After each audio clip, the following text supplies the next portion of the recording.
Hello everyone, welcome back to another Monday blog. तो आज सावन का दूसरा सोमवार है और आज का दिन सिर्फ व्रत और पूजा वाला नहीं बल्कि थोड़ा स्पेशल होने वाला है। तो सुबह उठकर सबसे पहले मैंने सबके लिए ब्रेकफास्ट बनाया, लंच पैक किया और उसके बाद मैं फ्रेशन अप होके भगवान जी का आशीर्वाद लिया। सावन सिर्फ फास्ट करने का नहीं बल्कि मन को शांत करने और महादेव के डायरेक्ट आशीर्वाद का और महादेव के करीब आने का सबसे स्पेशल मंथ माना जाता है। तो घर पर पूजा करके भगवान जी का आशीर्वाद लिया और फिर मैं निकल गई मंदिर की तरफ। सावन के सोमवार पर महादेव को जल चढ़ाए बिना ना जाने क्यों मेरा मन थोड़ा सा अधूरा सा लगता है।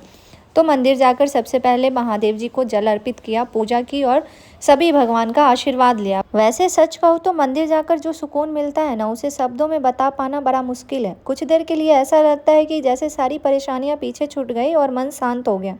शायद यही तो भगवान के पास होने का सबसे ब्यूटीफुल एहसास है। घर आते टाइम मैंने फ्रूट्स और मिल्क ले लिया क्योंकि फास्ट में ये तो चाहिए ही। लेकिन सच बताऊं, फास्ट में सबसे ज़्यादा याद अगर किसी चीज़ की आती है ना तो वो है चाय।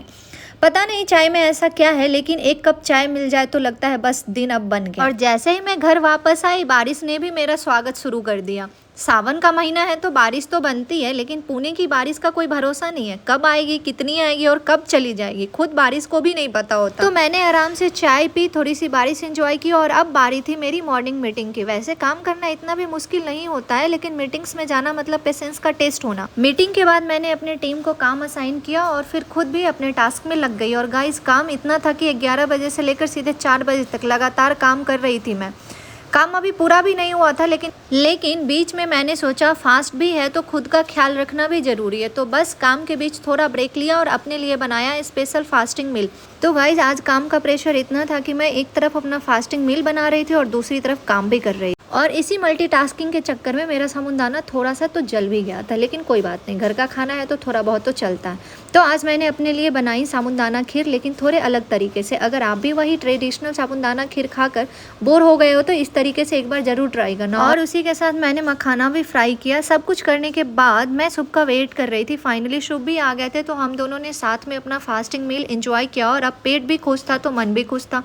तो इसके बाद निकल पड़ी शॉपिंग के लिए। तो हम लोग आ गए थे फिनिक्स मॉल। वैसे तो जब भी हम दोनों को शॉपिंग करनी होती है ना, हमारा फर्स्ट चॉइस हमेशा फिनिक्स मॉल ही होता है, क्योंकि यहाँ एक ही जगह पर इतने सारे ब्रांड्स मिल जाते हैं, ज़्यादा इधर उधर घूमने की ज़रूरत ही नहीं पड़ती। शुभ भी ऑफिस से डायरेक्ट आए थे तो हमारे पास ज़्यादा टाइम तो नहीं था, इसीलिए मैंने पहले ही डिसाइड कर लिया था कि किस किस ब्रांड में जाना हो और फिर हम सीधे वहीं पहुँच गए।